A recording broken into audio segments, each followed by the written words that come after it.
Hi guys, my name is Jobie and welcome to the Fundi Podcast, where we get to sit down with very cool entrepreneurs from all over South Africa and see what they're up to. My first guest today is Linaker of Thirstbusters. Very unique service, it's app-driven alcohol delivery. Who would have thunk it? Like Uber Eats for alcohol. My goodness. Most of our growth has been organic through social media, through word of mouth, through us delivering a good service. Do you feel what I'm saying? So the customer base that we thought we'd never have is the Afrikaans white middle-aged man in Boksburg. No way. That is like one of our biggest customers. It doesn't help me sitting at home and watching the guys doing deliveries while the business is suffering. So I also get into the car and just do deliveries, pack the stock and just, The Fundi Podcast is proudly brought to you by the Mesa Fundi, powered by Windows 10 Professional. The Mesa Fundi, flexibility reimagined.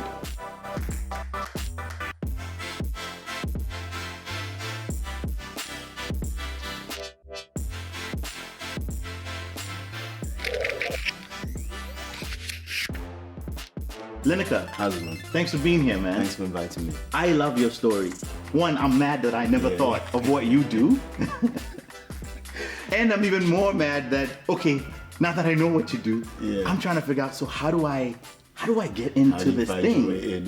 How did you come up with Thirstbusters? It was actually inspired by an idea when I was working in an office park, and this truck used to come around at lunchtime. And I think I went to that truck for about a week. A week turned into like 2 weeks, 2 weeks to a month. And I was thinking the whole time, this is actually a good concept. It's a good idea. You know what I'm saying? Like getting stuff delivered to you. And I thought, what is the one thing that people actually want delivered that is not delivered to them? Alcohol.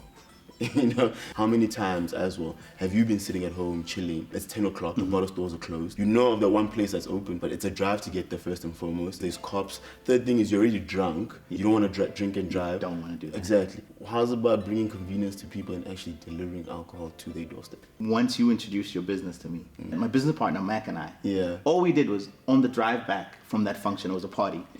All we did was talk about just you. Discuss it. And we just kept saying, how do we just, we're like, can we call them? Can we ask them for shares? Can we bring investors? Can we bring money? So how has it been now that you've got an app, it's on Google and iOS store? Correct, we've got a web app as well. So how's the pickup going? The pickup is good. The process in the beginning was very hard. There was a lot of things that I thought I needed that I realized that I didn't. When the business actually started, it didn't start with an app. So we went to Macro, bought stock with about 7,000 Rand during the week. Weekend, by Sunday, the stock was sold out. Just off social media. In 6 months' time, then I decided, we need an app now. There was no one that gave us funding. It was a dope idea, and everyone would be like, it's a dope idea. But like no one was saying, it's a dope idea. How can we get it to the mass market? So we decided to do it ourselves. So got an app here in South Africa by some developers out of Pretoria. It was an app just because it was an app. Yes. It wasn't functional at all. So the user experience? Yeah, the user experience was lacking, but it was just nice to be like to people. We had an app, but then there was so many things that were wrong with it that we even knew that sometimes it was even embarrassing for us to be like, we have an app. At some point I decided, you know what, I got to invest everything that I have in this if I really truly believe in it and get a proper product that actually works. People usually benchmark apps against the best they've seen. If you pull out an app and I say to you, I've got an alcohol delivery app, when you use that app, your experience is benchmarking it against an Uber Eats. Yeah. So it has to work. It has to be functional. It has to do what I want it to do. If we say that the service is that amazing, then everything has to be that amazing. And then ended up investing in the new development out of India. Again, it's you just figured out how to make it happen. Correct. It didn't matter. Correct. Like you're a true Fundi. Correct. You didn't have an app, so what? Yeah. Didn't have marketing, so what?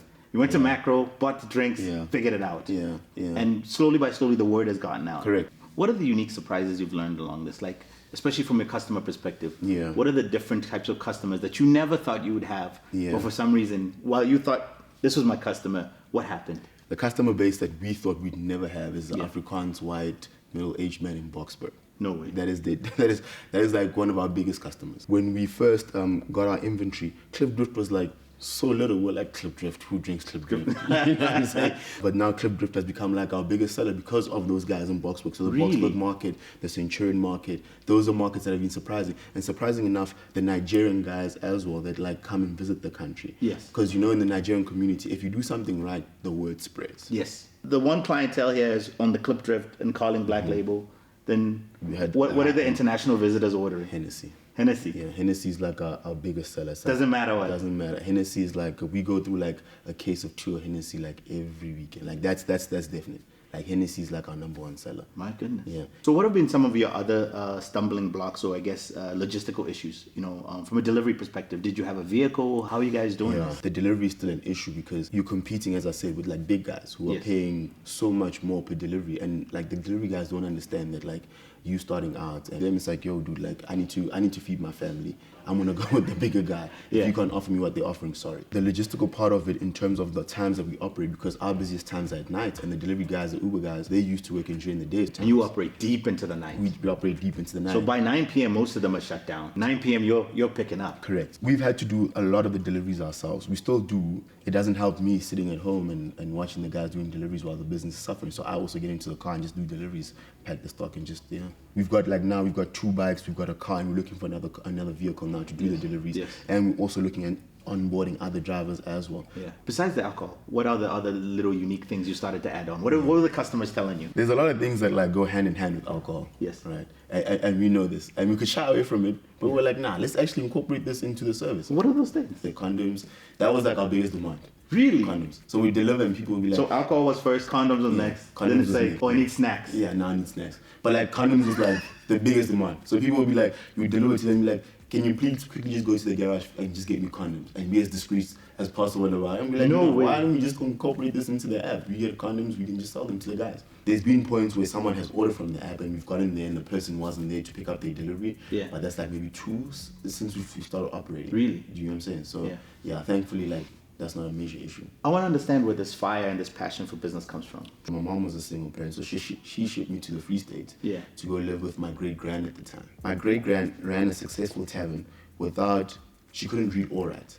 Really? And she ran a credit business. She used to have like this big black book, and she'd draw your credit. So for example, she'd say, maybe Jobie, I remember Jobie by his glasses. Yeah. So she'd draw you and your glasses, yeah. and then she'd draw your beers next to you, whatever, and she'd know how many beers you owe, and then she just marked them off like that. So I think that was the first time I actually fell in love with business, because I could see money coming in, and I could see the flow and the transactions, and I was Supply like, and demand. Correct. And I was like, this thing is good. Reminds me of my grandma. She always had cash. She's always running around. Yeah. Always like waking up early. Yeah. Go to the Catholic church real quick, best. do her prayers. Yeah. Then she always had money. Yeah. First job that I got actually that led me into promotions was I was going door to door selling conventional ovens for like 9,000 rand. So we go like after school, literally 5 days a week after school, we'd go to different neighborhoods, we'd knock on people's doors.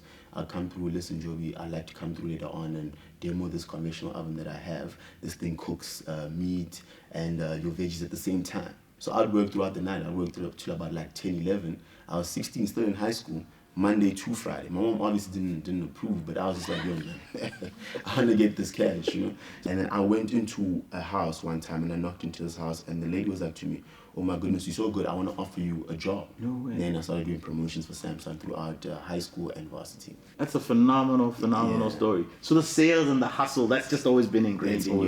It's part of your DNA. It's always been there. Well done. Yeah, nah, thanks. What's your daily routine like? What do you do? As soon as I wake up, open up my laptop, just check the numbers, and then that will motivate me to get my day running and be like, damn, we only have 5 downloads. You need to increase the number, because the thing is, we have a goal of getting to 10,000 downloads by the end of December. Yeah. So we've broken it down to 50 downloads a day. So that's what we need to achieve for us to get to the goal. I feel like everyone right now that's in the team has a fresh approach to this thing. It's not like because the industry standard says this or the industry norm is this, we can't do this. I get you. Everyone in the team is working off, let's just do it, why not? Yeah. What are like 3 takeaways you've learned so far on the road to you as an entrepreneur? Mm-hmm. What are the 3 key lessons you feel you've learned? First thing, if you put in that hard work, there will be a result at the end of the day. They definitely will be. It might not come at your time. Yes. It might not come when you expected it, yes, or the way you want it, but there definitely will be a result. Second thing is, don't listen to everybody. Through the journey of me starting the business, from when it started up till now, there's so many people that have wanted to invest. There's so many people that have an opportunity for the business. When you listen to that takes away so much time and energy, because you're banking on this thing happening, and then it never does happen. It's like, oh. And you partly stop what you're doing, correct, to pay a little attention to this. There's certain times where you hit desperation. You're there, you want it to happen, you want, but then like someone comes and says, we can make it happen now. And you're like, yes, finally. That desperation drives you to actually listen to whatever it is that like someone else is telling you, but it's derailing you from your actual track. Yeah, I always tell people that I expect people to surprise me, but I don't expect anything beyond the surprise. Yeah. So if they do it, oh my God, they did it. Correct. But if they don't do it, Then it's like, I'm on my mission. Correct. Regardless. Yeah, correct. Yeah. There's a point where I thought, if I don't have 250,000 Rand right now, I can't run this business. When I got the quote for the app from India, it was $27,000. Yes, that sounds about right. It was $27,000. I've developed apps. It sounds just about right. And I remember I was looking at the quote and I was like, nah, there's something wrong. Yeah. And I took out my That's like calculator. 400,000 Rand. Yeah, that's 380,000 Rand. I was like, 380,000 Rand. I was like, no ways. I was like, definitely no ways. How am I going to make this? Where am I going to take this money from? I thought it would take, for example, 6 months to a year. It happened within 3 months. It happened. You need to make it happen somehow. Incredible. You need to somehow. Well, man, thank you so Thank much. you. This is Linaker right here, Thirstbusters. Make sure you download the app. 18 and up, please. Yeah. No youngin' trying to order something. Unless your grandma at the door. Yeah, we check No. IDs as well. Thank you. Oh, yeah, you guys check IDs. do. Perfect. Yeah. They will be checking. Yeah. Thanks a lot, man. No, thanks, man. You're a true Fundi. Sure, thanks. You Thanks a know, lot. the hustler, the hard work, the ethic, nothing's gonna stop you. Yeah, This nah, is why I nothing. had you on the Fundi podcast. Thank you. Nothing wrong. We're definitely going to be the biggest alcohol distribution. I know it. From the day I met you, I knew it. Definitely will be. That's what we're working towards. That's our goal. That's our aim. That's our mission, and we'll make it happen. You will. We definitely. I believe it. Yeah. Thank you. Awesome. Thanks for being here, man. Sure. Thank you. Everybody likes free stuff, especially when that free stuff is valued at over 4,000 rands. Mesa is giving away the Mesa Fundi to one lucky winner. To enter, follow @ShopMesa and tag a friend in the comment section of this post. The Fundi Podcast is proudly brought to you by the Mesa Fundi, powered by Windows 10 Professional. The Mesa Fundi, flexibility reimagined. So there I am with my MacBook, and I have it there. And it was just a bit of a tight flight. Yeah. So the guy in front of me had leaned back, and I couldn't use my laptop, right? And then I look over, and some dude's got one of these, and homie's like this, living his best life, because just doing with my other laptop, I had to worry about this. So now this was me with a regular laptop. I can imagine. Right? You can't see how what you're doing. So now this 2-hour flight to Cape Town, I gotta watch this guy live his best. And he's watching like, I don't know what series. He's laughing, he's getting a drink. And the whole time I'm just looking at him like, ain't this a mug? What?